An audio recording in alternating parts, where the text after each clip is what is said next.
table manners. Betty, our hostess, is having a few of her friends to her home for a birthday party. She has been to any number of little parties like this, but this is the first time she has given a party all by herself. Like everyone else, she thinks that her etiquette is perhaps not perfect, but good enough so that there are no glaring errors. She is proud of her table arrangement and thinks she deserves a word of congratulation. But the housekeeper must tell Betty she has noticed a few errors. A napkin is out of place. The butter knife belongs on the butter dish, not next to the meat knife. And a water glass.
But naturally, the guests give no indication of having noticed any error on Bob's part, since that in itself would be impolite. As the first dish is passed, Bob takes a handful and puts it on his service plate, and back he goes to his soup in the same old way.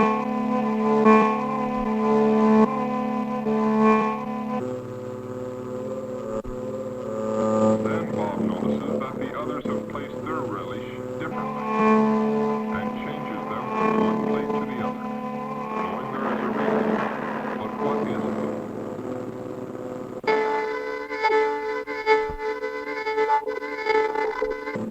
But having made the change, Bob is glad to see Betty has noticed that he corrected himself. All is well again with the party. No one's enjoyment is being interrupted with any problems at all. Betty now is running into some problems of her own, things that she hadn't thought of until now. That elbow on the table isn't one of her problems because she isn't even aware of it, but she is aware that the olive is a problem. Is there a correct way of eating an olive? Shouldn't you just pop it into your mouth and eat it? But then how do you take out the pit? With your fingers? And when you have the pit, where should you place it? Lloyd seems to have confidence in his way, but also too many fingers. Betty thinks she might try Floyd's way. Betty hopes that she doesn't look as awkward as she feels. Now our hostess feels better about the olives, but right away she sees something else. Dorothy is breaking her celery before taking a bite. She has always been just celery.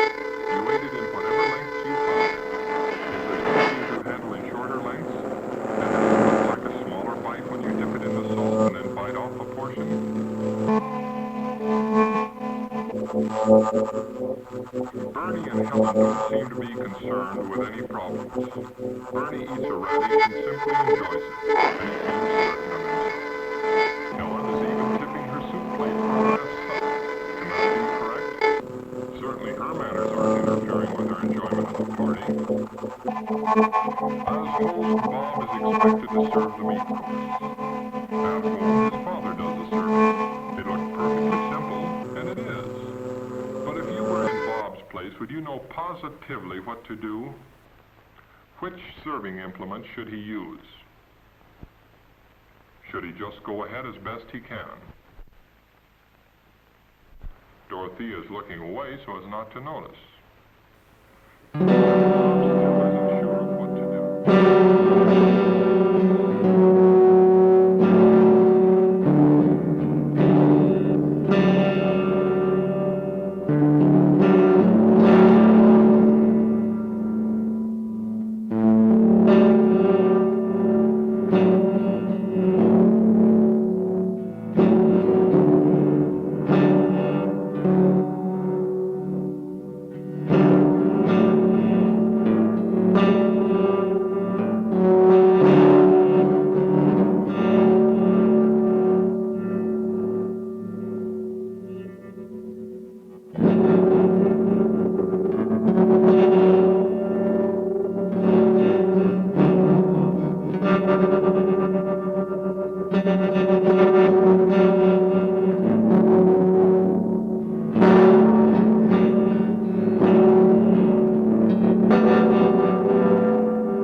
Up until this minute, Betty has been confident that a person should butter his vegetables with his knife.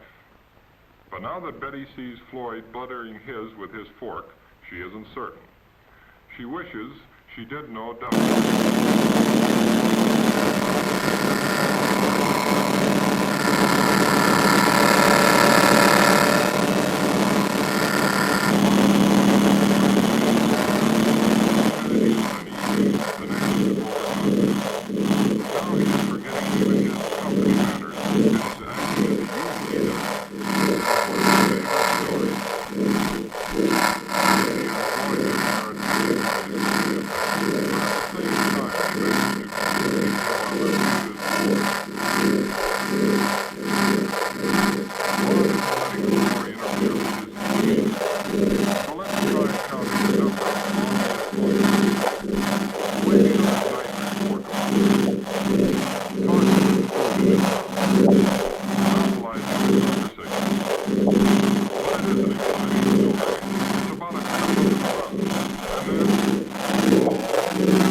Betty holds the fork in her left hand while cutting the meat, and then passes the fork to her right hand for placing it in her mouth. This is zigzag eating. She has noticed that the British and continental people usually use their left hands. But now that she is beginning to take her manners seriously, she wonders if there is a matter of correctness involved, or whether both ways are equally correct.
Should be left to the housekeeper.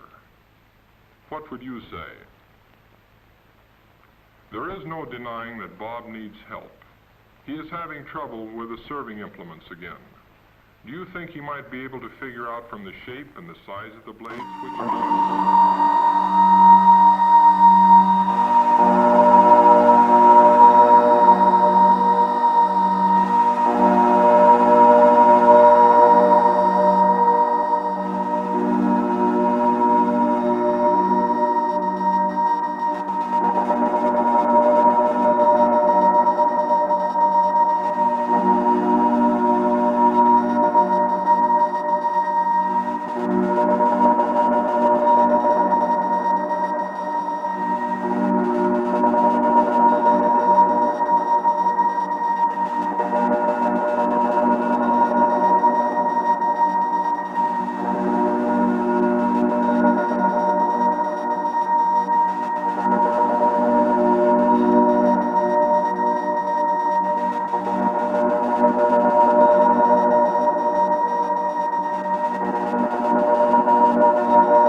party is just one way of enjoying company of your friends.